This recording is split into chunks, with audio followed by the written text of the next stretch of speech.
অনেক জায়গা আছে, বসে যান। যারা দাঁড়িয়ে আছেন বসে। কোরআনের মজলিস আর বেশিক্ষণ তো হবে না, আপনারা কোরআনের মজলিসে বসে যান।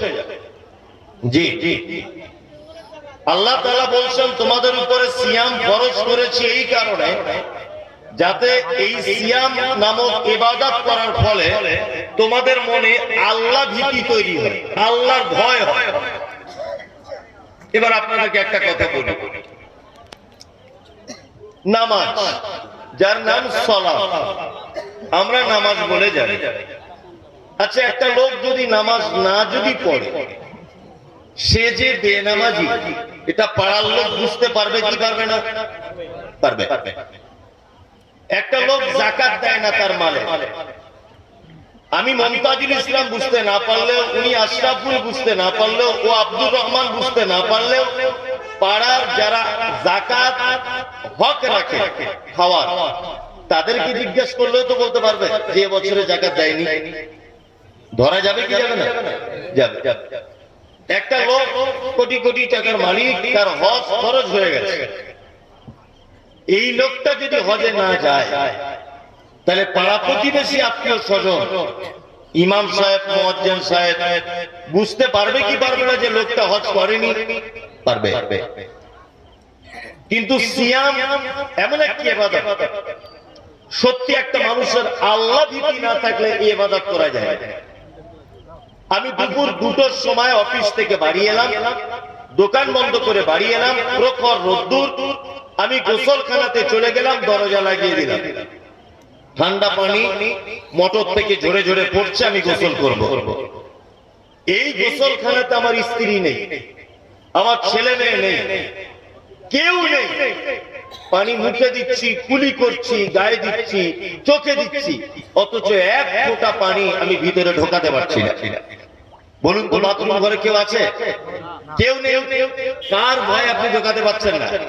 আল্লাহর ভয়। ওই জন্য আল্লাহ তাআলা বলছেন লাআল্লাকুম তাত্তাকুন, তোমরা যদি এই সিয়ামটা পালন করো তাহলে তোমাদের ভিতরে আল্লাহ ভীতি তৈরি হবে। দেখুন, আল্লাহ ভীতি অরিজিনাল তৈরি হয় না? আল্লাহ হয়। মারাত্মক একটা গুরুত্বপূর্ণ মাস আমরা ছেড়ে দিলাম, আমাদের কাছ থেকে চলে গেল। আর একটা ছোট্ট একটা হাদিস বলে আমি বক্তব্যটা, আমার বক্তব্যের বিষয়টা শুরু করছি। এটা আনুষঙ্গিক কিছু কথা বলে রাখলাম।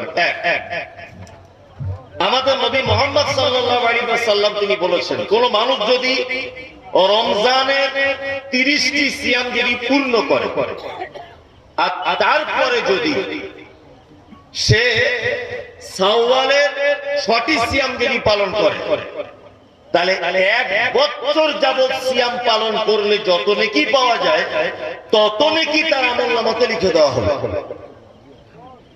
সুবহানাল্লাহ। যদি বলছেন এটা কেমন বুঝতে পারলাম না, সূরা আল-আনআম আয়াত নাম্বার 160 আল্লাহ তাআলা বলছেন, বান্দা কোনো ভালো কাজ যদি করে আমার সন্তুষ্টির জন্য, তা আমি তার নেকিকে বৃদ্ধি করি কত গুণ? 10 গুণ। ভালো করে বোঝার চেষ্টা করুন। তাহলে আপনি 30 দিন রমজানের রোজা রাখলেন, এই 30 কে যদি 10 দিয়ে গুণ করা হয় কত দিন হবে? 30 কে 10 দিয়ে গুণ করলে কত হয়?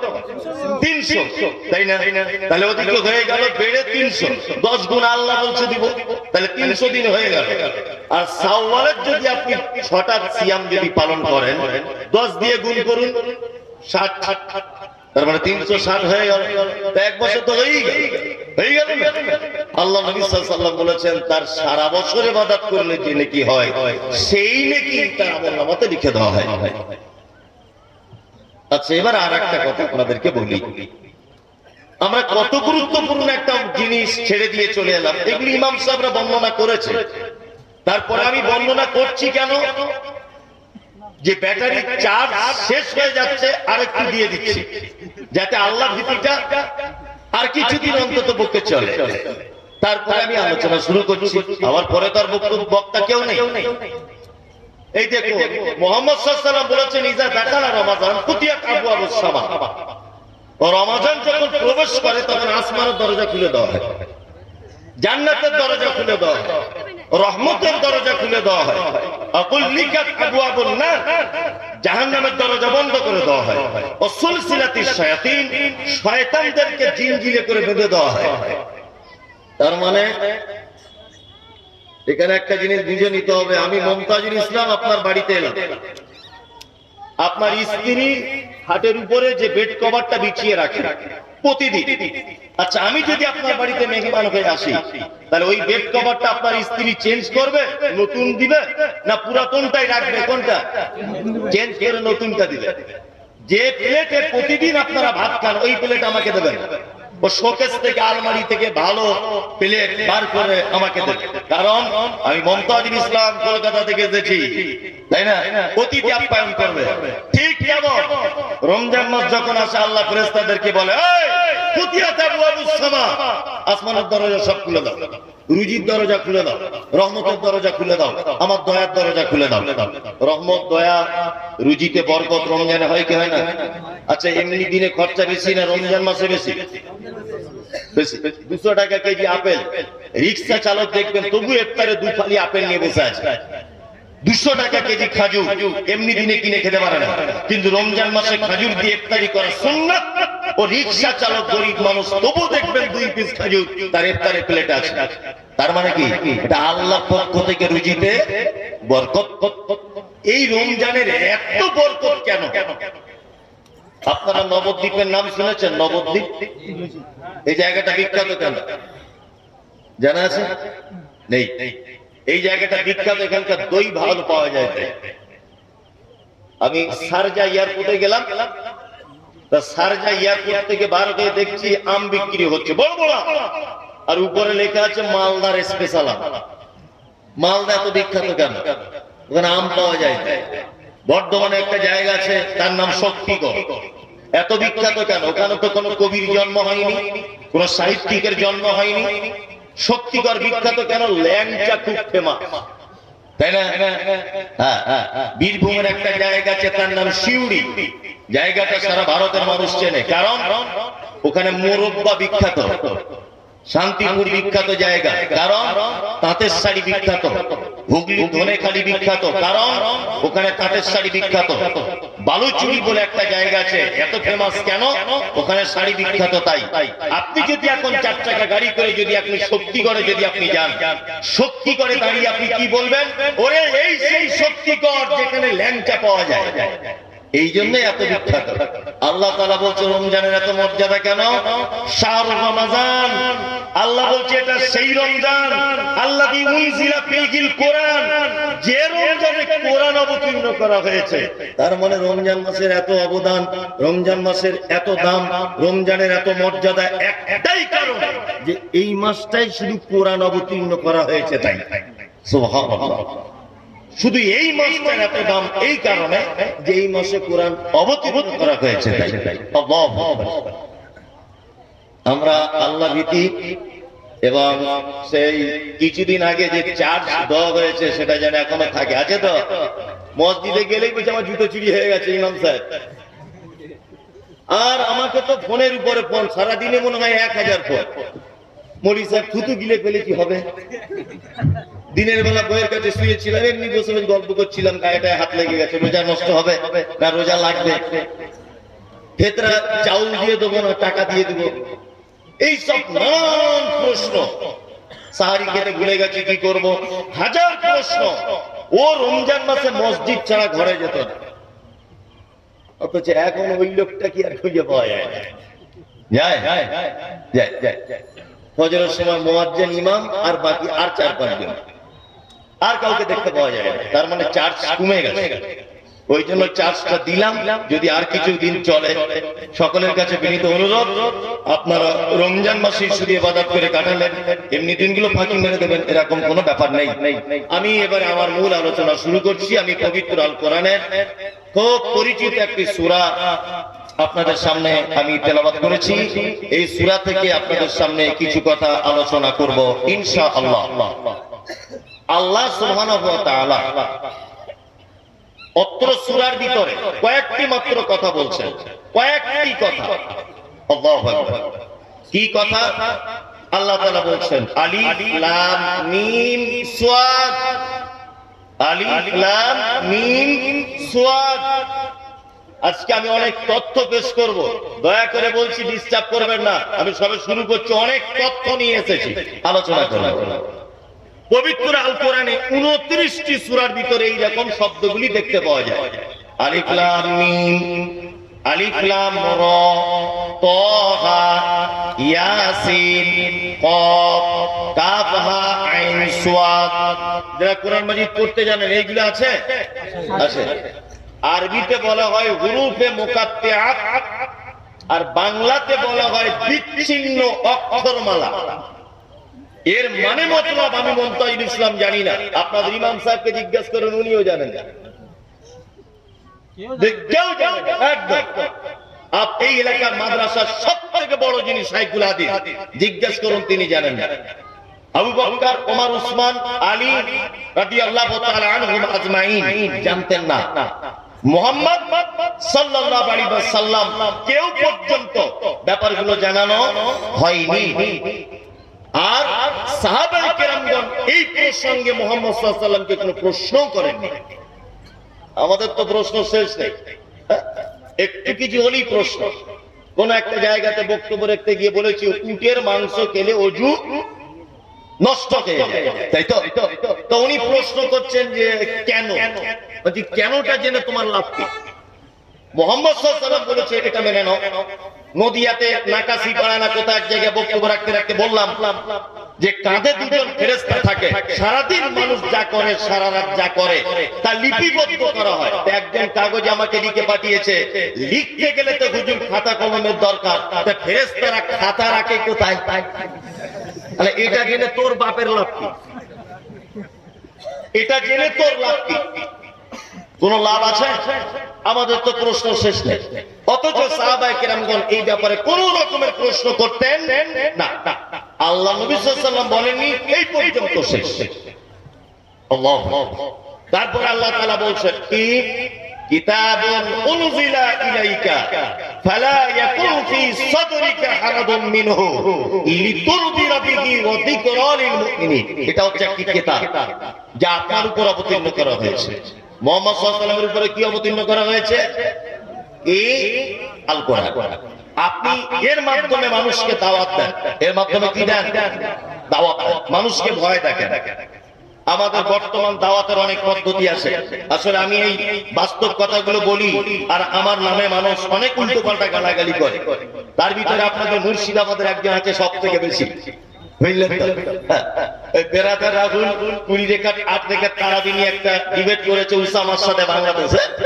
তা এ বলছে যে বেরাদার রাহুল মাদ্রাসায় পড়েনি, ভালো করে বুঝবেন। আমি বলছি তোর আবু হানিফা কোন মাদ্রাসায় পড়েছে সেটা আগে বল। বেরাদার রাহুলের কথা বাদ দে, মানে আজে বাজে, মানে ও বক্তব্য দিতে এলেই মুনতাজির ইসলাম, বেরাদার রাহুল আর রাজ্জাক বিন ইউসুফ, শুধু গালাগালি গালাগালি আর গালাগালি। আসলে ব্যাপার হচ্ছে পবিত্র আল কোরআনের এই শব্দগুলো যদি আমরা ব্যাখ্যা বিশ্লেষণ যদি করি, অবশ্যই অপরাধীর একটা একটা করে ধরা পড়বে। পড়বে কি পড়বে না? আল্লাহ তাআলা মুহাম্মদ সাল্লাল্লাহু আলাইহি ওয়াসাল্লামকে বলছেন কোরআন আপনার উপর অবতীর্ণ করেছি এই কারণে যে আপনি এর মাধ্যমে মানুষকে আল্লাহর প্রতি ভয় দেখান এবং মানুষকে আপনি দাওয়াত দেন। এবার আপনাকে একটা কথা বলে রাখছি, কথা হচ্ছে এই, আচ্ছা হযরত আবু বকর, হযরত ওমর, হযরত উসমান, হযরত আলী রাদিয়াল্লাহু তাআলা আনহুম আজমাইন, এই সমস্ত সাহাবায়ে কেরাম, হযরত ওমর ঈমান আনার আগে ভালো মানুষ ছিলেন না খারাপ মানুষ ছিলেন?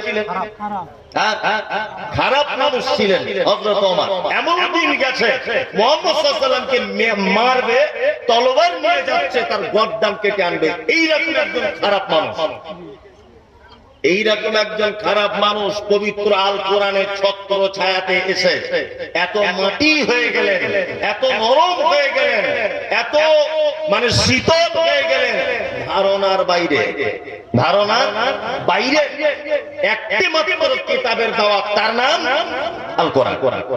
বর্তমান বাজারে কিছু দলের মানুষ আছে যারা মানুষের কাছে তাবলীগ করে, করে না? দেখবেন করে। বাড়ি থেকে কাঁথা কম্বল নিয়ে যায়। এটা যাওয়া হারাম না জায়েজ না না জায়েজ ফতোয়া আমি দিচ্ছি না, তবে আমি মুমতাজুল ইসলাম বলছি এই কথা দ্ব্যর্থহীন ভাষাতে এবং সোশ্যাল মিডিয়াতে, কিয়ামত পর্যন্ত যদি এই তাবলীগের পদ্ধতি চলে অনুপরিমাণ মানুষের কোনো কাজ হবে না, কারণ এর পদ্ধতিটা সম্পূর্ণ একজন মানুষের স্বপ্নে দেখা এবং স্বপ্নের বাস্তবতার জন্য এই তাবলীগ জামাত চালু হয়েছে। আপনারা জানেন ফরজ নামাজ শেষ, একজন দাঁড়িয়ে গিয়ে বলছে বাকি নামাজ বাদ আপনারা সবাই বসে যাবেন, দ্বীন ও ঈমানের কথা আলোচনা করা হবে। এটা বলা হয় কি হয় না?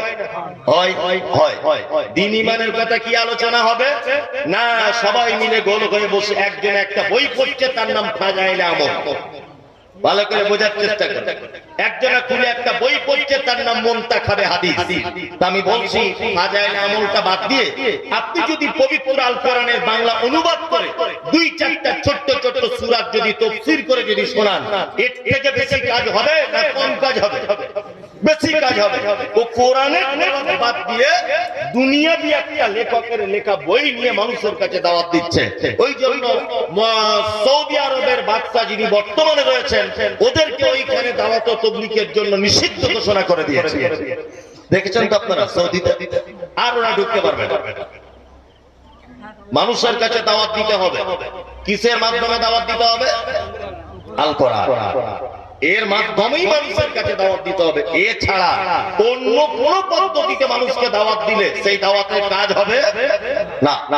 আল্লাহ সুবহানাহু ওয়া তাআলা তারপরে বলছেন কি, যিকরাল লিল মুমিনিন, কোরআন হচ্ছে মুমিনদের জন্য একটা উপদেশ।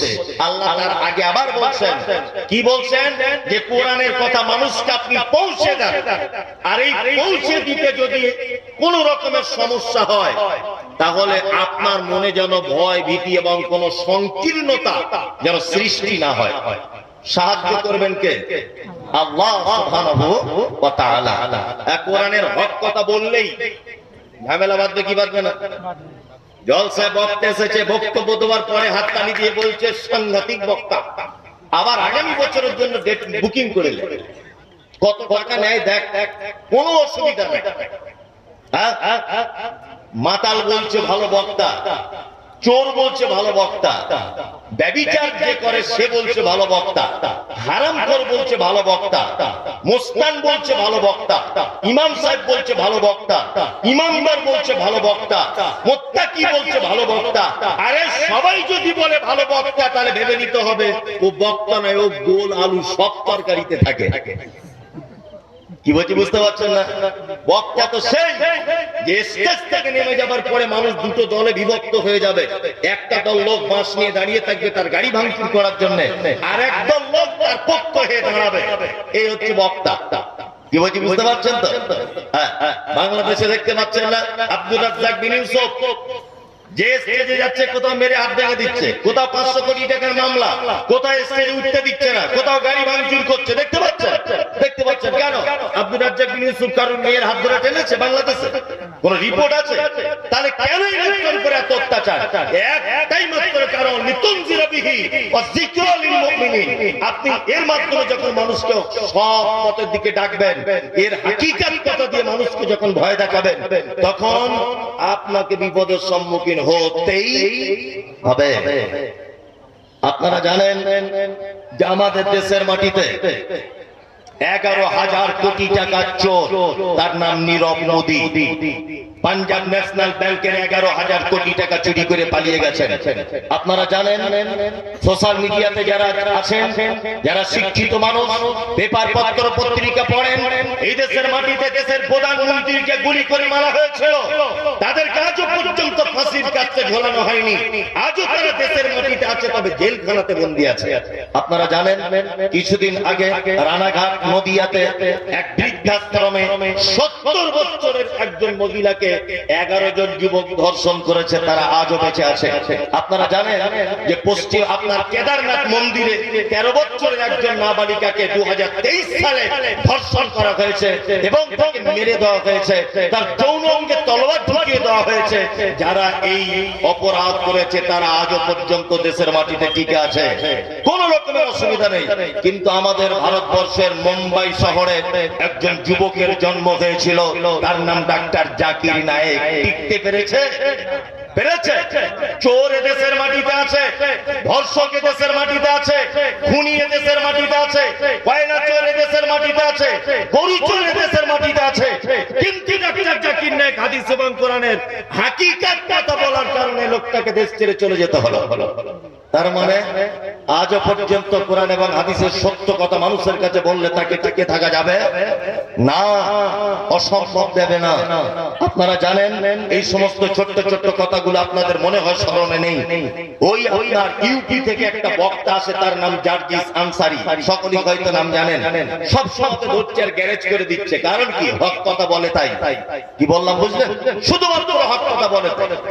তবে এই কথা বলবো যে ডাক্তার জাকির নায়েককে দেশ থেকে তাড়িয়ে দিয়েছে, এর জন্য আমি আগে বক্তব্যতে বলেছি সরকার দায়ী, আগের বক্তব্যতে বলেছি এর জন্য দিলীপ বাবু দায়ী, এর জন্য অমুক বাবু দায়ী, নাম ধরে ধরে বলেছি। কিন্তু এখন যা চিন্তা ভাবনা করে গবেষণা করে দেখতে পাচ্ছি, ডাক্তার জাকির নায়েককে এই দেশ ছাড়া করতে নরেন্দ্র মোদী সরকারের যে অবদান না আছে, দিলীপ বাবুর যে অবদান না আছে, অমিত বাবুর যে অবদান না আছে, এক শ্রেণীর দাড়িওয়ালা, টুপিওয়ালা, বড় পাঞ্জাবি আর 22 চাকরি দেওয়া হুজুরদের সব থেকে বড় বেশি অবদান, সব থেকে বেশি বড় অবদান।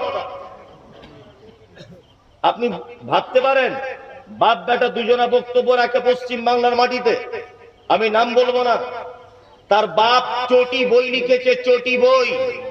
সর্বপ্রথম সারা পশ্চিম বাংলাতে ডাক্তার জাকির নায়েক কাফের, এই ফতোয়া দিয়েছে সর্বপ্রথম একজন আলেম, বাংলা চটি বই লিখে। আপনি অবাক হয়ে যাবেন। কোরআনের সত্য কথা বলতে গেলে আজ পর্যন্ত মানুষ বিপদের সম্মুখীন হবে, হবেই, হয় না হবেই। আল্লাহ তাআলা তারপরে বলছেন ইত্তাবিউ মা উনজিলা ইলাইকুম মির রাব্বিকুম ওয়া লা তাত্তাবিউ মিন দুনিহি আউলিয়া ক্বালিলাম মা তাযাক্কারুন। এই আয়াতটা এবার বক্তব্য শেষ করে দেব। এই আয়াতটাই তোমার মূল আলোচনার জন্য আসছি। আল্লাহ বলছে ইত্তাবিউ, তোমরা আনুগত্য করো, মা উনজিলা ইলাইকুম মির রাব্বিকুম, তোমার রবের পক্ষ থেকে যেটা অবতীর্ণ করা হয়েছে। রবের পক্ষ থেকে অবতীর্ণ কি হয়েছে? আল কোরআন, তাই না?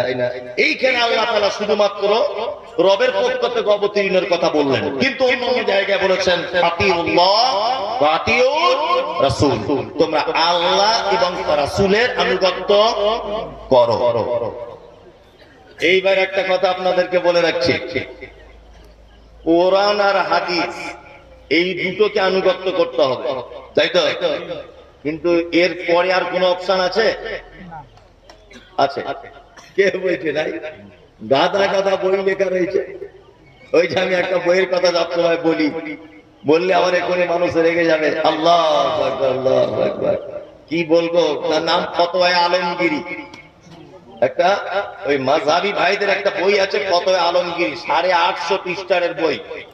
আমার ড্রাইভার এসছে কিনা জানি না, আমার গাড়িতে আছে, আপনাকে দেখাতে। ফতোয়া আলমগীরি, ফতোয়া আলমগীরির ফতোয়া জানবেন? আল্লাহু আকবার। বলছে কেউ যদি মদের যদি ব্যবসা করে তাহলে তার ওষুধ দিতে হবে। এটা ফতোয়া আলমগীরির ফতোয়া।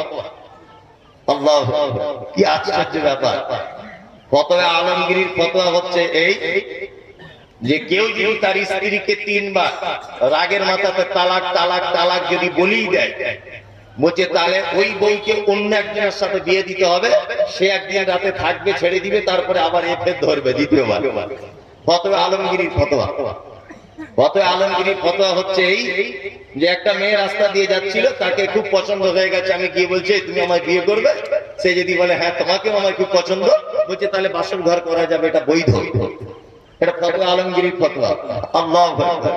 ফতোয়া আলমগীরির নামাজের অধ্যায়ে একটা ফতোয়া লিখছে, বলছে কেউ যদি আল্লাহু আকবার এটা যদি কেউ ফার্সিতে বলে তবুও চলবে।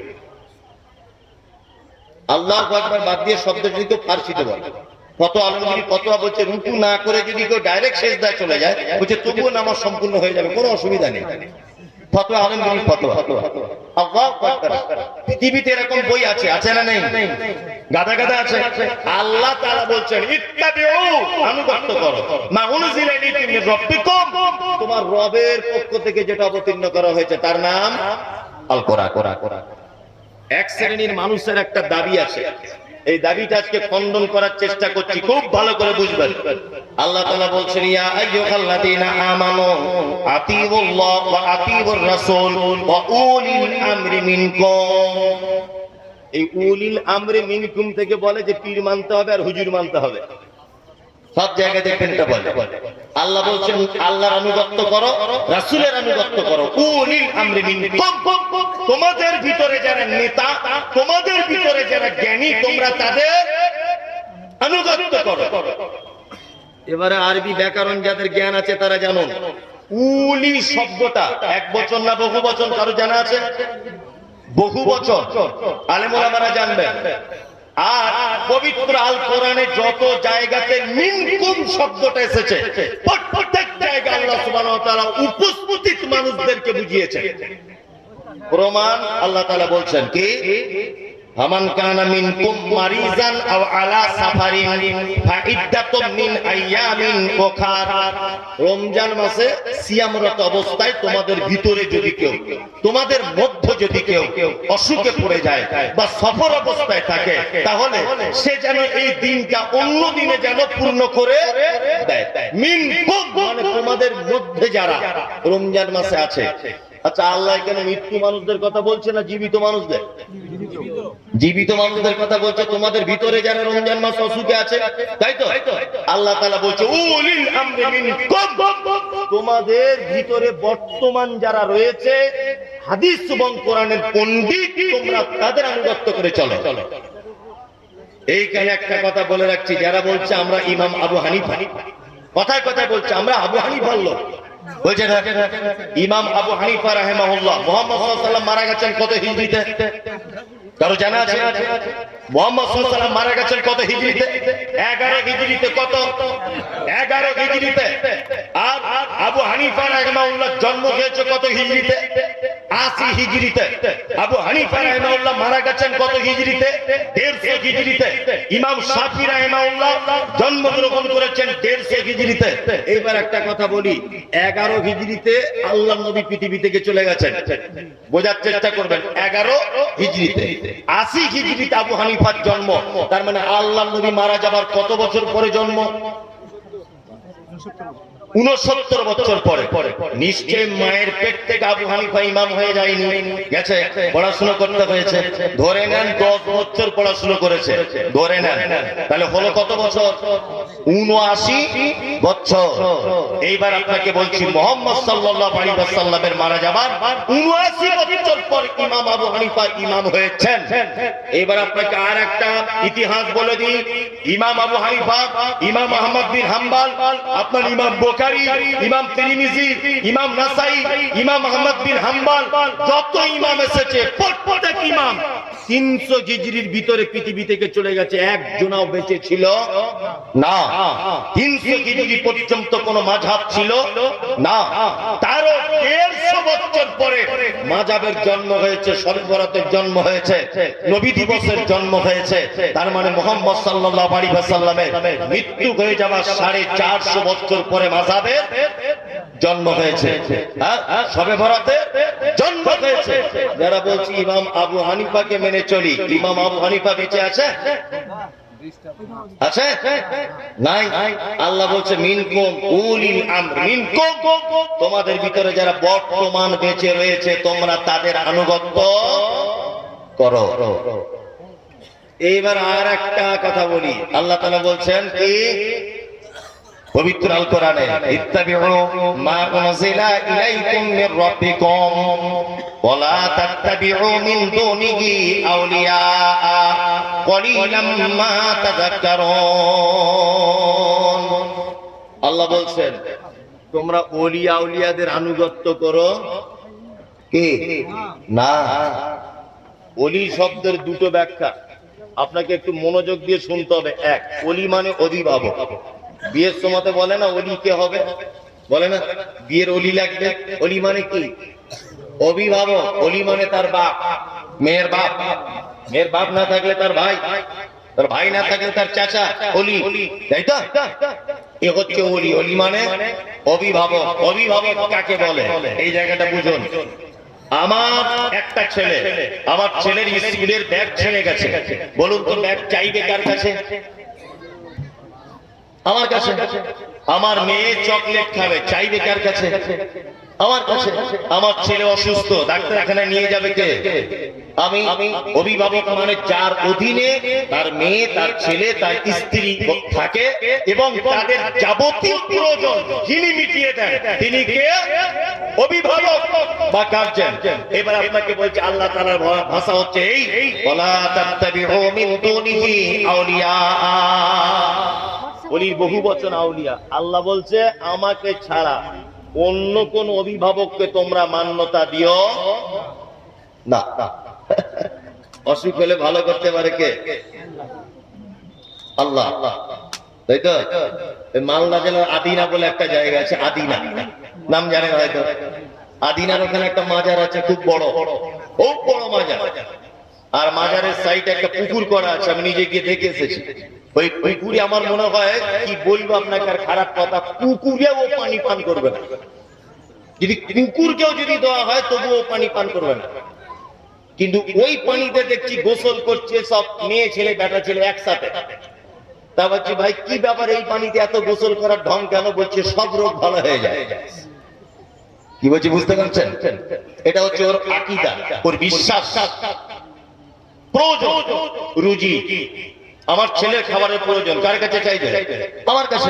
তা আপনার খাবারের প্রয়োজন, আপনি কার কাছে চাইবেন? আল্লাহর কাছে চাইবেন। কিন্তু কি আহলে হাদিস, কি হানাফি, কি দেওবন্দি, কি জামাত ইসলামী, কি পাথর চাপড়ি, কি আজমিরি, কি কাশ্মীরি, কি তবলিগি, সব একই অসুখে আক্রান্ত। বিশাল একটা সাগর দিঘির মোড়ে দোকান করেছে, পিছনের দিকে দেখছি একটা তাবিজ ল্যামিনেশন করে টাঙানো আছে। তাবিজ আপনি এখনো পর্যন্ত আপনার গ্রামে তদন্ত করুন কত বাচ্চার হাতে বাঁধা আছে, দেখবেন। আপনি না বাঁধতে দিলেও আপনার মা ঠিক বেঁধে দিয়েছে। নাতি বলে কথা, পোতা বলে কথা। আর বৌমাকে শুধু ঘন ঘন বলছো তুমি ঘোড়ার ডিম ডাক্তার ডাক্তার করছো, একটু ঝাড়িয়ে আনলে হয় না? তাতে ওর আরাম হচ্ছে না। মেয়েটা কোলে করে একটু রাস্তার দিকে গেছে, বা ছেলেটাকে বাড়ির কোন একজন রাস্তার দিকে গেছে, তো শাশুড়ি ধমকি দিয়ে বলছে দুপুর বেলাতে বাচ্চা কখনো ফাঁকে বার করে? বলছে কেন মা? বলছে নজর লেগে যাবে। নজর লেগে গেলে কি করবো তাহলে যদি লেগেই যায়? বলছে হাঁড়ির তলার কালি আর সরিষার তেল ভালো করে পালিশ করে এইখানে এইরকম করে মেরে দাও। আপনাদের এখানে করে? শির ফির শির ফির ফির ফির। ও তো এমনিতে পুড়ে পুড়ে কালি হয়ে গেছে, ও তোমার ভালো মন্দ কি করবে? তো নিজের জ্বালায় জ্বলছে, জ্বলছে না? ড্রাইভার গাড়ি চালাচ্ছে, হঠাৎ করে একটা বিড়াল সামনে দিয়ে চলে গেল, ব্রেক মেরে একদম প্যাসেঞ্জারের সব কপাল টপাল ফুলে গেছে। আরে ভাই কি ব্যাপার? বলছে একটা বিড়াল চলে গেছে পার হয়ে। আচ্ছা ও তো বিড়াল নিজে বাঁচার জন্য ছুটছে, ও তো বাসের তলায় থেকে বাঁচার জন্য নিজে ছুটছে, তা তুমি ওকে থেকে বাস দাঁড় করালে কেন? দোকান করেছে, বেচা বিক্রি হয় না, একটু কম। ইমাম সাহেবকে গিয়ে বলছে যে একটা কিছু করে ব্যবস্থা করে দেন। তো ইমাম সাহেব তো এরকম কাস্টমারের ধান্দায় বসে, বেতন কম কি করবে? কিছু তো একটা করতে হবে। কি বলছে বুঝতে পারছেন না? হ্যাঁ হ্যাঁ। তাই ইমাম সাহেব দেখি এরকম একটা লোক যদি আসে তাহলে তো আলহামদুলিল্লাহ। আপনাদের ইমাম সাহেবের কথাই বলছি না, অনেক ইমাম সাহেব আছে, আছে না নেই? আছে। আমার এইরকম করে দেয়, তুমি এসে সালাম করবে, আমি ভিতর দিক দিয়ে মালটা দিয়ে দেবো, মানে যাতে বুঝতে না পারে। সালাম করা হবে, মাল ভিতরে চলে যাবে। এত বুদ্ধি আর কি, বুঝলেন তো? কঠিন বুদ্ধি। ইমাম সাহেবকে বলছে বেচা বিক্রি কম, তা কিছু একটা ব্যবস্থা করুন। বলছে একটা 500 টাকা দাও, তাবিজ করে দিই। বলছি কাজ কি হবে? বলছে কাজ মানে আশেপাশের সব দোকান বন্ধ হয়ে যাবে, যত কাস্টমার তোমার দোকানে সব ভিড় করবে, মাল দিয়ে উঠতে পারবে না। মনে মনে ভাবছি ইমাম সাহেব তোর তাবিজের যদি এত পাওয়ার, সব দোকান বন্ধ হয়ে এর দোকানটা ভালো চলে, তুই হারাম করে 3,500 টাকা ইমামতি করছিস 12 বছর। ওই তাবিজ তোর বাড়িতে রাখ, তোর বাড়িতে রাখ, এত বরকত হয়ে যায়। তুই কেন তাবিজ বিক্রি করে খাস? এটা একটা যুক্তি। 2024 সালে মানুষ এত বোকা থাকে? আপনার বইয়ের যখন ছেলে হয় না আপনি যাচ্ছেন পীরের দরবারে, আর পীরের বইয়ের যখন ছেলে হয় না ও যখন প্লেনে করে যাচ্ছে চেন্নাই ডাক্তার দেখাতে। আশ্চর্য ব্যাপার। অভিভাবক কে? আমাদের সবার ক্ষেত্রে অভিভাবক কে? আল্লাহ। ভালো মন্দ যা কিছু চাওয়া পাওয়া কার কাছে? আল্লাহর কাছে চাওয়া পাওয়া। পৃথিবীর কারোর দ্বারস্থ হওয়া যাবে না। ওই জন্য আল্লাহ তাআলা বলেছেন উলাইকা কাল আনআম বালহুম আযাল উলাইকা হুমুল গাফিলুন। আরে মানুষ তো খারাপ খারাপ চতুষ্পদ যন্ত্র গরু ছাগল তার থেকে পর্যন্ত মানুষ নিকৃষ্ট। এটা আল্লাহর ভাষা, কোরআন মাজিদে আছে তো। এটা আল্লাহর ভাষা। মানুষ চতুষ্পদ প্রাণী, তার থেকে পর্যন্ত মানুষ নিকৃষ্ট। তার একটা জ্বলন্ত প্রমাণ আপনাকে দিই। আমি সাগরদিঘি রেল স্টেশনে দাঁড়িয়ে আছি, এই জায়গাটাতে প্ল্যাটফর্মের এক মাথাতে, আর ইমাম সাহেব ভাই ওই মাথায় দাঁড়িয়ে আছে। ভালো করে বুঝবেন, আমার হাতে কিছু নেই, খালি। আর ওই লোকটাই কনকনে শীত, মানে বৈশাখ আপনার কি বলে পৌষ মাঘ মাসে শীত। উনি প্ল্যাটফর্মে দাঁড়িয়ে আছেন, কলকাতা যাবেন, আমিও দাঁড়িয়ে আছি কলকাতা যাব। উনি এক কাপ গরম চা আর একটা বিস্কুট খাচ্ছেন। প্ল্যাটফর্মে অনেক ক্ষুধার্ত কুকুর টুকুর থাকে না? কুকুর দুটো ঘুরছিল, ঘুরতে ঘুরতে একবার আমার কাছে, একবার ওর কাছে, একবার আমার কাছে, একবার ওর কাছে। বলুন তো কুকুরটা ঘুরে ঘুরে দাঁড়িয়ে থাকবে কার সামনে? ওই ইমাম সাহেবের কাছে না আমার কাছে? ইমাম সাহেবের কাছে। কারণ কি বলুন তো? কারণ কুকুরও জানে যে মুমতাজুল ইসলাম খালি হাতে ছাড়া কিছুই নাই, ও মাল করে কিছু পাওয়া যাবে না। বরং ইমাম সাহেবের কাছে দাঁড়ায়, যদি একটা বিস্কুট ভেঙে দেয় একটু অন্তত পক্ষে পাবো, তাই না? তার মানে কুকুরও বোঝে কার কাছে গেলে রুজি পাওয়া যায়। দুনিয়াতে কে এই মুহূর্তে প্ল্যাটফর্মে আমার রুজি কার হাতে আছে এটা কুকুর বোঝে। অথচ তোমার আশরাফুল মখলুকাত, তুমি মানুষ, তুমি যাও বাজারে রুজি চাইতে, তুমি যাও দরগায় রুজি চাইতে, তুমি যাও কারীদের দ্বারস্থ হতে, তুমি যাও অন্য কারো দোহাই দিতে, তুমি আল্লাহর প্রতি ভরসা হারিয়ে ফেলেছো। কুকুর জ্ঞান বুদ্ধি আছে কার কাছে দাঁড়াতে হয়, তোমার এই জ্ঞান বুদ্ধি নাই, তুমি যার কাছে চাইতে শুরু করে দাও। আশ্চর্য ব্যাপার। আল্লাহ তাআলা বলছেন অভিভাবক আমাকে ছাড়া আর কাউকে তোমরা মানতে যাবে না। ওলি শব্দের আর একটা ব্যাখ্যা করা যেতে পারে, ওলি মানে বন্ধু। ওলি মানে কি? ওলি দুই প্রকারের। একটা মজার মজার কথা বলি, ওলি কয় প্রকারের বললাম? দুই প্রকারের। একটা হচ্ছে পরবর্তীর ওলি, একটা পূর্ববর্তীর ওলি। কি বললাম বুঝলেন? আমরা আলেম ওলামারা এত বদমায়েশ হয়ে গেছি, নিজেরা এত খারাপ হয়ে গেছি, আমরা পূর্ববর্তী ওলিদের কথা বর্ণনা করি না, পরবর্তী ওলিদের কথা বর্ণনা করি। পরবর্তী ওলি মানে ওই খাজা মঈনুদ্দিন চিশতি, ওই আব্দুল কাদের জিলানী, ওই বড় পীর সাহেব আবু বকর সিদ্দিক, ওই মেজর পীর সাহেব রুহুল আমিন কুদ্দুস, ওই অমুক পীর সাহেব আশরাফ আলী অমুক সাহেব, অমুক পীর সাহেব অমুক বাবা অমুক তাবা, এইসব আলোচনা জলসাতে হয়, হয় না? হয় কি হয় না? আর এই সমস্ত ওলিদের কথাগুলো এমন করে মানুষের কাছে উপস্থাপন করা হয়, অরিজিনাল যারা আল্লাহর ওলি তাদেরকে আমরা ভুলে গেছি, তাদের কথা আলোচনা হয় না। ওলি মানে আল্লাহর কি বন্ধু। আচ্ছা, ওলি হওয়া খুব সহজ না কঠিন? এই বলছে কঠিন, এই কালো পাঞ্জাবি করে ও বলছে খুব কঠিন। ওলি হওয়া জলের মতো সহজ। ওলি হওয়া কি জলের মতো সহজ, তবে ওলি হওয়া কঠিন। ও একেবারে ভুল বলেনি, ওকে ভুল শিক্ষা দেওয়া হয়েছে। কেমন করে? ও বাবারা ভাইরা মায়েরা, অমুক জায়গায় আল্লাহর ওলি ছিল, 30 বছর বিয়ে করেনি, জঙ্গলে বসবাস করতো, মাথার চুলগুলো খুব বড় বড়, গোপগুলো বড় বড়, 30 বছর গোসল করেনি, আর একটা ঠ্যাং তার গাছের ডালে এরকম করে বাঁধা ছিল, এত বড় আল্লাহর ওলি। আর পাবলিক বলছে না রে তুমি আল্লাহ আকবার।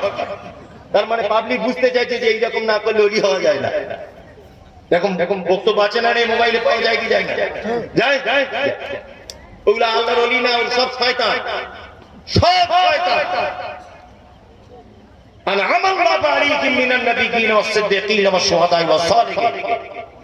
আল্লাহ তাআলা বলেন 4 শ্রেণীর মানুষ পৃথিবীতে তারা পুরস্কার পেয়ে গেছে।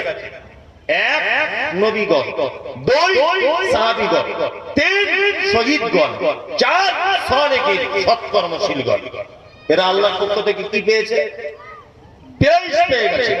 তাহলে আমরা যদি আল্লাহর ওলিদের বর্ণনা যদি করতেই যদি হয়, নবীদের ঘটনা বলবো, হযরত আবু বকর, ওমর, উসমান এদের ঘটনা বলবো, তাই না? তাহলে আমরা কেন আজে বাজে আব্দুল কাদের জিলানী কি করেছে, অমুক হুজুর কি করেছে, তমুক হুজুর কি, এসব বক্তব্য শুনে আমার লাভ আছে? কোন লাভ আছে? কোন লাভ নেই।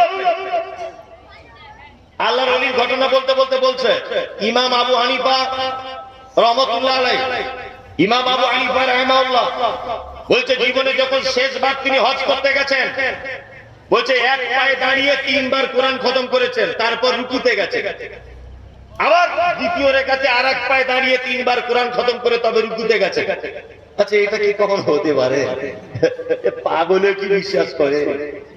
অথচ 2024 সালে তো বক্তব্য চলছে, চলছে না? চলছে। আল্লাহু আকবার। এই সমস্ত আল্লাহর ওলিদের কাহিনী, অথচ আমরা আল্লাহর ওলিদের কাহিনী যদি শুনতে হয় সাহাবীদের শুনবো, তাই না? বলছে বাবারা, ও ভাইয়েরা আমার, ও খালারা আমার, এত বড় আল্লাহর ওলি ছিল আমাদের পীর সাহেব। সুন্দর বনে বেড়াতে যাচ্ছে, নৌকাতে বসে আছে, একটা বাঘ এসে নৌকায় ঝাঁপ দিয়ে দিল। পীর সাহেব তখন বলছে বিয়াদব বেটা, আমি পীর সাহেব, তুমি জানো না তুমি আমাকে খেতে এসছো? বলছে যখন পীর সাহেব বুকে চাপিয়ে বললো বিয়াদব আমি পীর সাহেব, বলছে বাঘ তখন ঘুরে চলে গেল জঙ্গলে। বাঘ চলে যাওয়ার পরে পীর সাহেব নদীতে যাচ্ছে, কিছুক্ষণ পরে দেখছে বাঘ নদীর মাঝখানে 2 হাত জোর করে বলছে পীর সাহেব আপনি দয়া করে আমাকে ক্ষমা করে দেন, তাহলে আল্লাহর কাজ করে আমি ধরা পড়ে যাবো। আচ্ছা আমি মুমতাজুল ইসলাম, সারা পশ্চিম বাংলার একজন পরিচিত বক্তা, আপনাদের গ্রামে এসেছি আমি, আর একটা খরির সাপ রাস্তা দিয়ে যাচ্ছিল, আমি যদি তার সামনে গিয়ে বলি আরাম কর, আমি বক্তা, প্রধান বক্তা মুমতাজুল ইসলাম রে, তোমায় ছাড়বে? ছাড়বে? কামড়াবে? কামড়াবে না? নাম্বার 2, বাঘ কোনদিন নদীর মাঝখানে 2 হাত জোর করে দাঁড়াতে পারে? কোন মানুষের পক্ষে দাঁড়ানো সম্ভব? সম্ভব নয়। এগুলো সব ফাঁড় গল্প, গাঁজা খাওয়া গল্প, এছাড়া আর কিছু হতে পারে না। আল্লাহু আকবার। এইবার আপনাদেরকে বলি, আমরা পূর্ববর্তী যারা আল্লাহর ওলি ছিলেন, আল্লাহর বন্ধু ছিলেন, অরিজিনাল ঘটনা যদি কিছু শুনতে হয়, অলৌকিক ঘটনা, আমরা তাদের কাছ থেকে শুনবো ইনশাআল্লাহ। ইনশাআল্লাহ। তাহলে দুটো একটা আমি আশ্চর্য ঘটনা, যেগুলো বিশ্বাস করতে আপনি অবাক হবেন, এইরকম দুটো একটা ঘটনা আপনাদেরকে আমি শোনাই, সহিহ হাদিস থেকে বর্ণনা পাওয়া যায়। তাই এই দেখুন আপনাকে আল্লাহর ওলিদের ঘটনা বলছি। হযরত আবু হুরায়রার নাম শুনেছেন? আবু হুরায়রা বিখ্যাত সাহাবী, মাত্র 3 বছর আল্লাহ নবী সাল্লাল্লাহু আলাইহি ওয়াসাল্লামের সাথে ছিলেন। কত বছর? 3 বছর ছিলেন আল্লাহ নবীর সঙ্গে, কিন্তু এত বেশি হাদিস মুখস্থ করেছিলেন, এত বেশি হাদিস অধ্যয়ন করেছিলেন, বুখারী, মুসলিম, আবু দাউদ, তিরমিজি, নাসাঈ, ইবনে মাজাহ, যত হাদিস প্রত্যেক পাতায় পাতায় আনাবি হুরায়রা, আনাবি হুরায়রা, আনাবি হুরায়রা, আবু হুরায়রা হাদিস বর্ণনা শেষ নাই, এত বেশি হাদিস বর্ণনা করেছেন। মাইক শোনা যাচ্ছে না নাকি? না, ডিস্টার্ব হচ্ছে। কেন ডিস্টার্ব হচ্ছে? তাহলে মাইক করার ভাড়া গেল আজকে। ওটা যাবে না একদম ভাড়া, তার মানে তোমার গেল আজকে। খুব সাবধান। এবারে আপনাকে বলছি, হযরত আবু হুরায়রা নতুন ঈমান নিয়ে এসেছেন, নতুন ঈমান নিয়ে এসেছেন। আবু হুরায়রা থাকতেন কোথায়? না আসহাবে সুফফাতে, বুঝলেন? আসহাবে সুফফাতে থাকতেন, আর অন্যান্য সাহাবীরাও থাকতেন। আর আসহাবে সুফফাতের নির্দিষ্ট কোনো খাদ্যের ব্যবস্থা ছিল না। অন্যান্য সাহাবীরা হাদিয়া দিয়ে যেত, আর ওই হাদিয়া তারা গ্রহণ করত এবং তারা সেই হাদিয়া থেকে কিছু খেত। হযরত আবু হুরায়রা বলছেন একদিন এত খিদা লেগেছে যে আমি আর বসে থাকতে পারলাম না। তাড়াতাড়ি করে আবু হুরায়রা মনে মনে ভাবছেন তাহলে রাস্তার দিকে একবার যাওয়া যাক। ঘটনাটি শুনুন কত চমৎকার। আবু হুরায়রা বলছেন আমি রাস্তার দিকে গেলাম, কিন্তু কারো কাছে তো ডাইরেক্ট গিয়ে চাওয়া যাবে না খাদ্য, আল্লাহ নবীর সাহাবী বলে কথা, ভিক্ষা চাওয়া যাবে? যাবে না।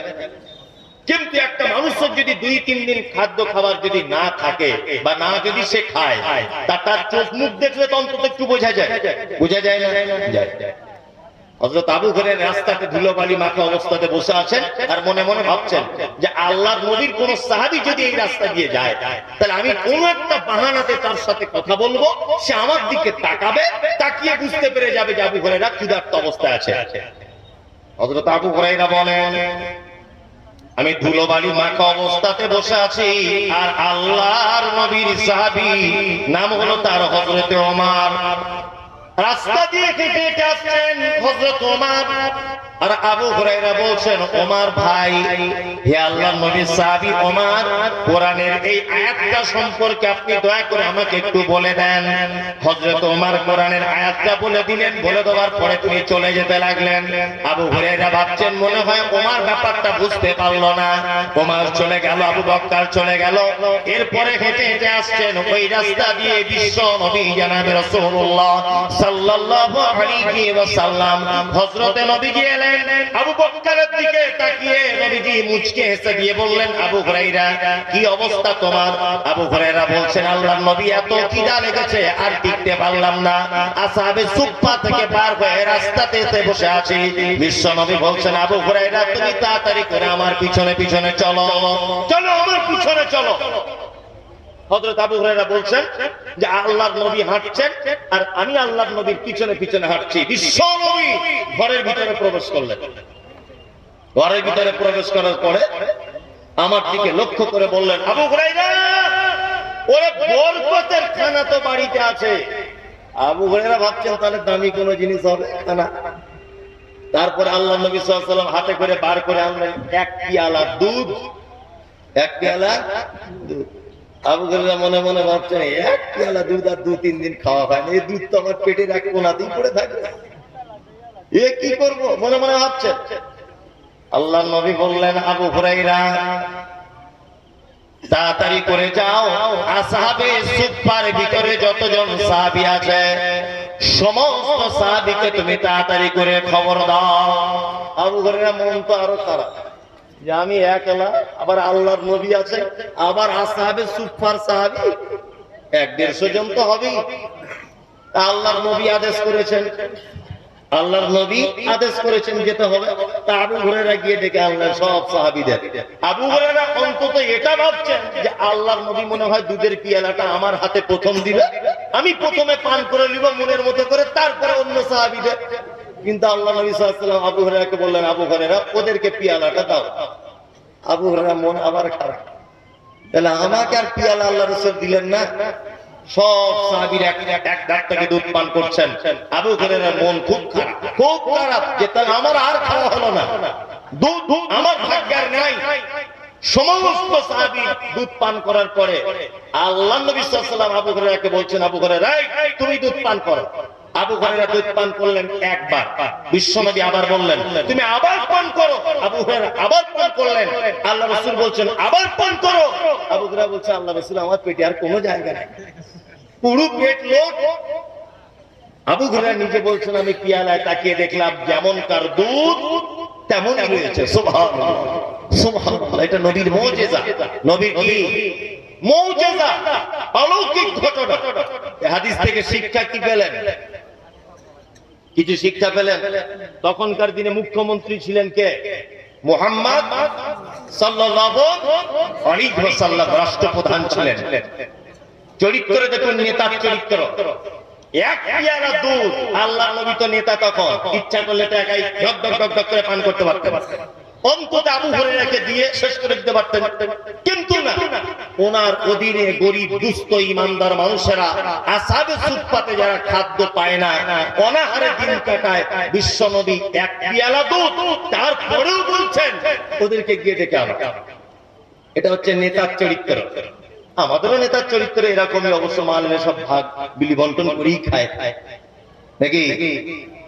আল্লাহ, 10 বস্তা চাল এসেছে, 4 বস্তা সাগর দিঘিতে বিক্রি করে দিয়ে গ্রামে এসেছে। আল্লাহ, একটা গরিব মানুষের ঘর এসেছে 1 লাখ টাকা, রাতের বেলা গিয়ে বলছে তুমি যদি 10,000 টাকা না দাও তাহলে ঘর কেটে শফিকুলকে দিয়ে দিব। আশ্চর্য ব্যাপার। কেউ যখন বলতে যাচ্ছে বলছে এটা আমাদের পার্টির নিয়ম। আশ্চর্য ব্যাপার। এই জুলুম অত্যাচার চলছে, চলছে সারা বাংলা জুড়ে চলছে, চলছে না? এখন দেখতে পাবেন সব নেতাদের আগমন, সব নেতাদের, কারণ ভোট আসছে আর সবাই এসে সালাম আলাইকুম আর নমস্কার, সালাম আলাইকুম আর নমস্কার, আর শুধু মাথায় হাত বোলাবে, বাপ আমি আপনার কাছে আছি, কোনো সমস্যা নেই। আর ভোট দিয়ে দেওয়ার পরে পাছায় লাথি মেরে তোমায় তারবে। একবার দেখা করতে যাও তুমি ওর সঙ্গে, 13 দিন পরে টিকিট পাবে, তবুও বলবে 2 মিনিটের বেশি কথা বলা যাবে না। আর এখন এসে শুধু বলছে নমস্কার সালাম আলাইকুম। মানে কি জনদরদি, ওকে খুঁজে পাওয়া যায় না। আর মুসলমান এত কপাল পোড়া, এত হতভাগা যে দেয়াল লিখতে লিখতে শফিকুল আশরাফুলের মাথা ফাটিয়ে দিয়েছে। কি অবস্থা! শফিকুল মাথা ফাটাচ্ছে কার? আশরাফুলের। দক্ষিণ পাড়ায় দুজনারই বাড়ি। কেন? ও অমুক পার্টি করে, এ অমুক পার্টি করে। তোমাকে কতজন চেনে? হ্যাঁ, তুমি যে শফিকুলের মাথাতে লাঠিটা দিয়ে মারলে, তুমি জানো তুমি রাত 12টার সময় বিপদে পড়লে শফিকুল তাড়াতাড়ি মোটরসাইকেল নিয়ে তোমাকে হাসপাতালে নিয়ে যাবে। তুমি তোমার এমপি কে খুঁজে পাবে? তুমি তোমার এমএলএ কে খুঁজে পাবে? পাবে তুমি? রাজনৈতিক এখন একটা উৎসব চলছে, এমপি ভোট, তাই না? আপনাদের কাছে বিনীত অনুরোধ, ভোট আপনার অধিকার, আপনি যাকে ইচ্ছে তাকে দেন, কাকে দেবেন এটা আমার বলার অধিকার নেই। তবে এইটাকে কেন্দ্র করে আপনি কোন মুসলিম ভাইয়ের গায়ে আঘাত করতে পারেন না। না, সকালবেলা দরজা খুললে যার সঙ্গে দেখা তাকে আপনি শালা বলে গাল দিচ্ছেন, কারণ কি? কি কারণ? অথচ আল্লাহ সুবহানাহু ওয়া তাআলা পবিত্র আল কোরআনে বলছেন, ওয়াসলিকু যাতা বাইনিকুম, হে ঈমানদার, তোমরা যারা ঈমান নিয়ে এসেছো, আপসের ভিতরে ঝগড়া বিবাদ তোমরা মিটিয়ে নাও। কখনোই ঝগড়া বিবাদ করবে না। কোরআন বলছে তোমরা যারা ঈমানের স্বীকৃতি দিয়েছো, আপসের ভিতরে তোমরা কখনোই বিবাদ, দ্বন্দ্ব এটা সৃষ্টি করবে না। অথচ এই একটা উৎসবে পরিণত হয়েছে। এখন মুসলিমরা মারামারিতে লেগে যাবে। লাগবে কি লাগবে না? কত মানুষ লাগবে? এটা হচ্ছে নেতার চরিত্র। মুহাম্মদুর রাসূলুল্লাহ সাল্লাল্লাহু আলাইহি ওয়াসাল্লাম এক পিয়ালা দুধ সবার সঙ্গে ভাগ করে খাচ্ছেন। আল্লাহর ওলিদের ঘটনা যদি বলতে হয়, আমি এদের ঘটনাই বলবো, ঠিক কিনা? আর একটা চমৎকার কাহিনী আপনাকে বলি, দেখুন কত মজা লাগে। খন্দকের যুদ্ধ হয়েছিল, জানা আছে? খন্দকের যুদ্ধ শুনেছেন হয়তো। যুদ্ধটা কেমন হয়েছিল একটু তার চিত্রটা দেখায়। এখান থেকে সাগর দিঘি কতটা? 5 কিলোমিটার, 13। আমি যুদ্ধটা দেখাচ্ছি, খন্দকের মাঠটা কেমন। আপনাদের এই গ্রামে মুসলিম সৈন্য আছে, আপনারা সব মুসলিম সৈন্য ধরে নেন। আর আপনাদের নেতৃত্ব দিচ্ছেন মুহাম্মদ সাল্লাল্লাহু আলাইহি ওয়াসাল্লাম, আপনাদের নেতা। আপনারা সংখ্যায় খুব কম, আর বেঈমান মুশরিকরা সাগর দিঘিতে আছে, তারা আছে আপনাদের থেকে আরো অনেক অনেক বেশি। আল্লাহ নবী সাল্লাল্লাহু আলাইহি ওয়াসাল্লাম চিন্তা করছেন, এ তো আশ্চর্য ব্যাপার, আমার অল্প সাহাবী ইমানদার, এরা যদি খন্দকে যুদ্ধ করতে যায় তাহলে তো মারা পড়ে যাবে। চিন্তা করছেন। একজন বিচক্ষণ সাহাবী, তার নাম হচ্ছে সালমান ফারসি। কি নাম? সালমান ফারসি। আল্লাহ নবীকে এসে বলছেন, আল্লাহ নবী এক কাজ করা যায় না, ওই সাগর দিঘি আর আমাদের গ্রামের মাঝখানে একটা খাল কেটে দিলে হয় না? যদিও সাহাবীটি সাগর দিঘির নাম উল্লেখ করেনি, আমি বোঝানোর জন্য বলছি, এর মাঝখানে একটা খাল কেটে দিলে হয় না? আল্লাহ রাসূল বলছেন, খাল কেটে দিলে উপকার কি? বলছে, ওরা যখন সংখ্যায় বেশি, ওরা আমাদেরকে যখন মারতে আসবে, খাল যদি কেটে দেওয়া হয়, তা খালে নামবে, উঠবে, তারপরে তো আমাদের আসবে, আমাদের গ্রামে পৌঁছাবে। তা আল্লাহ রাসূল, ওরা যখন খালে নেমে যাবে, আমরা উপর থেকে ওদেরকে আঘাত করব। তখন আল্লাহ রাসূল বলছেন, সালমান, ঠিক তোমার কথাটায় যুক্তি আছে, ঠিক বলেছো তুমি। সালমান ফারসির নেতৃত্বে মুহাম্মদ সাল্লাল্লাহু আলাইহি ওয়াসাল্লাম পরীক্ষা খননের নির্দেশ দিলেন। আল্লাহ নবী সাল্লাল্লাহু আলাইহি ওয়াসাল্লাম সাহাবীদেরকে রিক্রুট করলেন, এই বাড়িতে তোমাদের কোদাল, ঝুড়ি, যার যা আছে সব নিয়ে, গাঁইতি নিয়ে বাড়ি থেকে বার হও। তবে একটা কথা শুনে রেখে দাও, যারা নতুন বিবাহিত তারা শুধুমাত্র বাড়ি আসতে পাবে মাঝে মধ্যে, আর যারা নতুন বিবাহিত নয়, যতদিন না খাল কাটা শেষ না হবে ততদিন পর্যন্ত ওখানে থাকতে হবে, বাড়ি আসার কোনো সুযোগ নেই। আল্লাহ নবী এটা বলে দিলেন। খাল কাটা চলছে, খুব ধুমধাম খাল কাটা চলছে, সাহাবীরা জোরে জোরে গাইতি চালাচ্ছেন। এখন সাহাবীরা গাইতি চালাতে চালাতে একটা পাথর গাইতির তলাতে লেগে গেছে, কোনো মতেই ভাঙা যাচ্ছে না। তখন আল্লাহ নবী সাল্লাল্লাহু আলাইহি ওয়াসাল্লামের অন্যান্য সাহাবীগণ বলছেন যে, আমরা যদি এত চেষ্টা করি, দেখি এক মিনিট, আমরা যদি এত চেষ্টা করি আর এই পাথর যদি ভাঙতে না যদি পারি, আমাদের মাঝখানে তো আল্লাহর নবী আছে, তা আল্লাহর নবীকে একবার গিয়ে বলা যাক। সাহাবীরা আল্লাহর নবীর কাছে গেলেন, গিয়ে বলছেন, আল্লাহর নবী, আল্লাহর নবী, এক মিনিট, এটা বলে, আল্লাহর নবী এত বড় একটা পাথর আটকে গেছে, আমরা ভাঙতে পারছি না, আপনি একবার চলুন। আল্লাহ নবী এলেন, একটা গাঁইতি নিয়ে আল্লাহ বিসমিল্লাহ বলে মারলেন জোরে, পাথর ভেঙে ধুলির সাথে উড়ে চলে গেল। আল্লাহ রাসূল যখন গাঁইতি চাগিয়েছেন এইভাবে, হযরতে জাবের রাদিয়াল্লাহু তাআলা আনহু তিনি বলছেন, আমি আল্লাহ রাসূলের পেটের দিকে তাকিয়ে দেখলাম বিশ্ব নবীর পেটে পাথর রাখা আছে। আল্লাহু আকবার। নবীজিকে জিজ্ঞাসা করলাম, আল্লাহ রাসূল আপনার পেটে পাথর কেন? তখন বিশ্ব নবী বলছেন, জাবের তুমি যে প্রশ্ন করেছো তুমি জানো খুব খিদা লেগেছে, 2 দিন 3 দিন খাওয়া নেই, খন্দকের পরীক্ষা খনন করতে আমিও ব্যস্ত, তোমরাও ব্যস্ত, ওই জন্য পেটে দুটো পাথর রেখে দিয়েছি যাতে পেটটা একটু ভারী ভারী মনে হয়। হযরতে জাবের আল্লাহ নবীর কাছে আরজ করলেন, আল্লাহ রাসূল আপনি দয়া করে আমাকে একটু বাড়ি যাবার অনুমতি দেন, দয়া করুন, আপনি আমার প্রতি একটু দয়া করুন, আপনি বাড়ি যাবার অনুমতি দেন। আল্লাহ রাসূল বলছেন, জাবের তুমি যাও। জাবের তাড়াতাড়ি করে বাড়ি চলে গেলেন। বাড়িতে যাওয়ার পরে স্ত্রীকে দরজায়, বাড়ি আছো? আছি।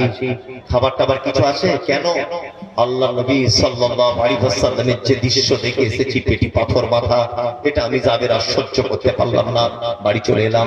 জাবেরের স্ত্রী বলছে, 2টি বাচ্চা ছেলের মতো জবের আটা রয়েছে, আমাদের বাড়িতে একটা বকরির বাচ্চা রয়েছে। হযরতে জাবের বলছেন, তাড়াতাড়ি করে বকরির বাচ্চাটা আমি জবাই করে দিলাম। স্ত্রীকে বললাম, রুটি বানাও, বকরির গোশত রান্না করো। জাবেরের স্ত্রী বলছেন, তাড়াতাড়ি করে আল্লাহ নবীকে গিয়ে দাওয়াত দিয়েছে, তাড়াতাড়ি যাও। হযরতে জাবের আবার দৌড়ে দৌড়ে এসে আল্লাহ নবীকে দাওয়াত দিয়ে বললেন, আল্লাহ নবী আপনি আর 2-1 সাহাবীকে সাথে নিয়ে আমার বাড়িতে একটু চলুন, একটা বকরির বাচ্চা জবাই করেছি, ছোট 3-4 কেজি মাংস হবে, আর 2-4 পিস রুটি হবে, গিয়ে খাওয়া দাওয়া করবেন। হযরতে জাবের যখন এই কথা বলেছে, তখন আল্লাহ রাসূল খন্দকের সাহাবীদের দিকে আঙ্গুল বাড়িয়ে দিয়ে এলান করে দিয়ে বলছে, খন্দকবাসীরা চলো সবাই জাবেরের বাড়িতে চলো, দাওয়াত দিয়েছে। জাবেরের তো মাথা খারাপ, একটা বকরির বাচ্চা আর 2-3টে বাচ্চা ছেলের জবের আটা, আর খন্দকের সাহাবী ছিল কতজন? 1000। আল্লাহু আকবার। হযরতে জাবের তো ভয় কাঁপছেন, কি অবস্থা। জাবের বাড়ি চলে গেলেন, মন খুব খারাপ, টেনশনে আছেন। স্ত্রী বলছেন, কি ব্যাপার? বলছে, আমি আল্লাহর নবীকে দাওয়াত দিলাম আর আল্লাহর নবী 1000 সাহাবীকে দাওয়াত দিয়ে দিলেন, কি মান সম্মান আর থাকবে? জাবের স্ত্রী তখন বলছে, আপনি কাকে দাওয়াত দিয়েছেন? বলছে, আমি আল্লাহর নবীকে দাওয়াত দিয়েছি। তা তখন জাবের স্ত্রী বলছে, আপনি আল্লাহর নবীর টেনশনটা করুন, আর 1000 সাহাবীর দাওয়াত কে দিয়েছে? বলছে, নবীজি দিয়েছে। বলছে, নবীজি তাহলে টেনশন করবে 1000 সাহাবী, আপনি কেন চিন্তা করছেন? ওই জন্য বলি, বিয়ে যদি করতেই হয় একটু বুদ্ধিমতী মেয়ে দেখে করবেন। কি বললাম বুঝলেন? ওই হেডি টেডি চেদিকে বিয়ে করতে যাবেন না, বুঝলেন তো?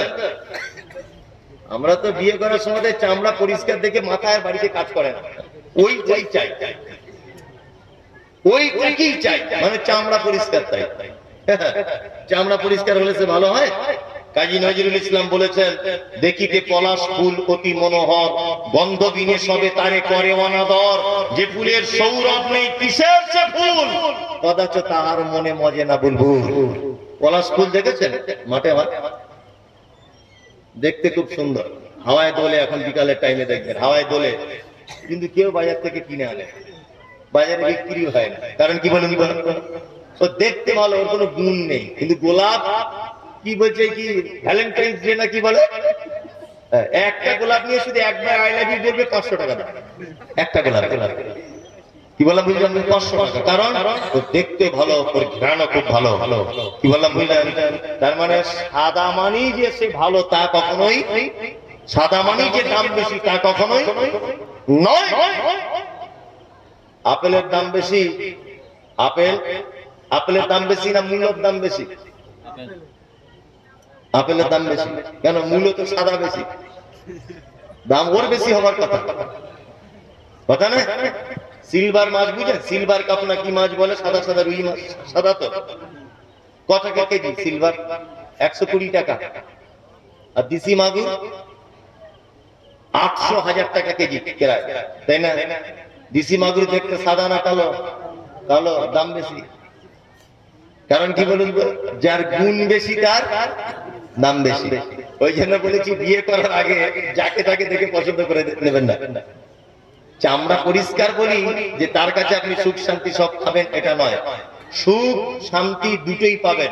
আল্লাহর দরবারে আপনি জান্নাতে যাবার চান্স পেয়ে যাবেন যদি একজন আল্লাহওয়ালি মেয়ে, তার যদি দাঁতটা উঁচু হয়, দেখতে যদি বেঁটে হয়, একটা চোখ যদি হালকা টেরাও যদি হয়, কিন্তু যদি মেয়েটা আল্লাহ ভীতি যদি তার ভিতরে থাকে, এর থেকে উত্তম স্ত্রী পৃথিবীতে আর কোন স্ত্রী নয়। কি বললাম বুঝলেন?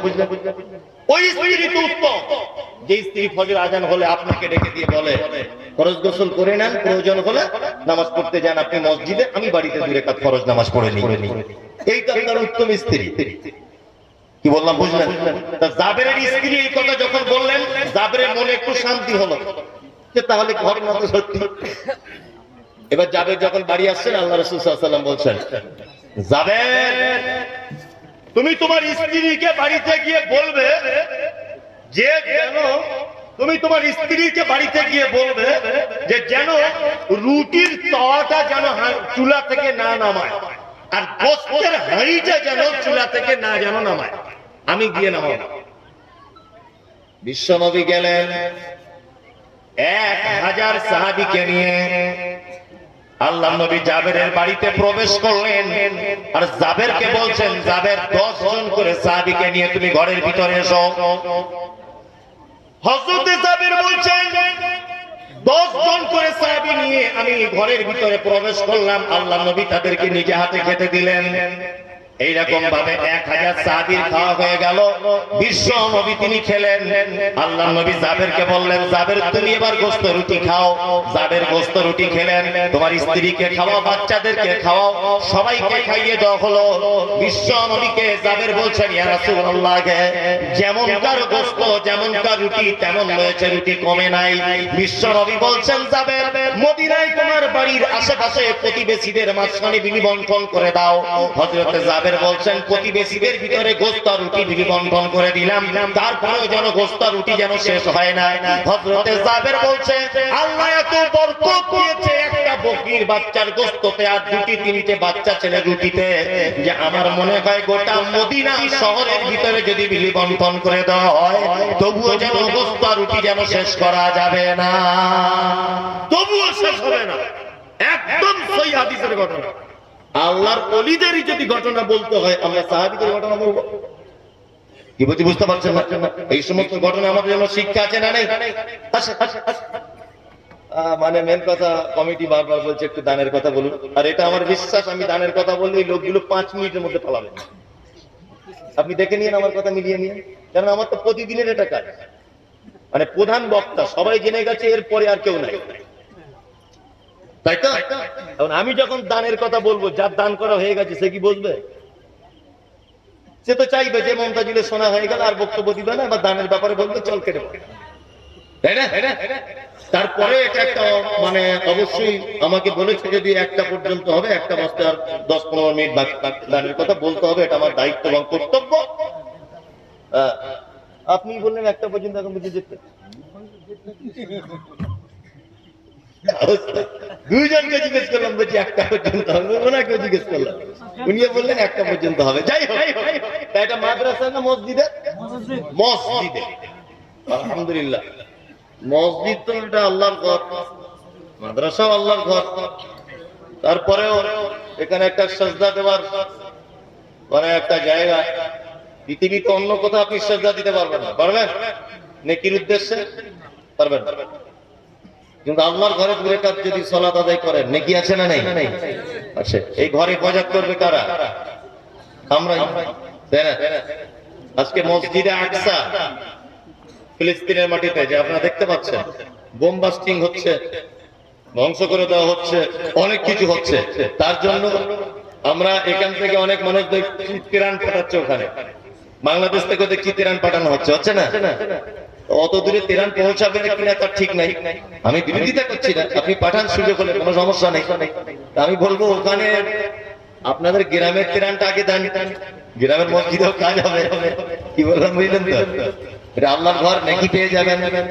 আর সব থেকে বড় কথা, আউয়াল ভাই বলছিলেন, আল্লাহ সময় দান গ্রহণ করেন। কিছু মানুষ আছেন এখানে বসে বসে হয়তো ভাবছেন যে আমি দিতে উঠে চলে যাই না গো, আমি দিব না। সবাই তো চলে জি যাই।